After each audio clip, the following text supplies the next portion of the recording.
Ang alamat ng Sierra Madre.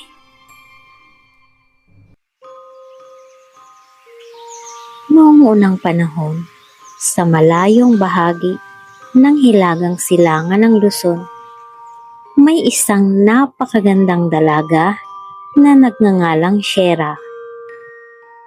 Siya ay anak ng bathala sa mga bundok at diwata ng hangin.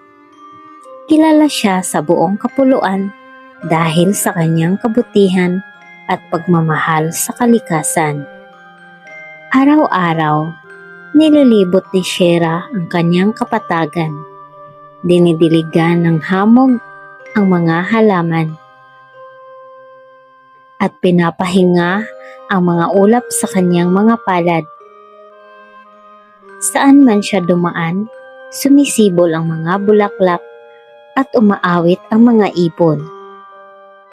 Ngunit higit sa lahat, kilala si Sierra sa kanyang pusong mapagkalinga, lalo na sa mga tao sa paanan ng kabundukan. Isang araw, may dumating na malakas na alon mula sa dagat. Galing ito sa isang dambuhalang halimaw dagat na si Madre de Mar, na gustong sakupin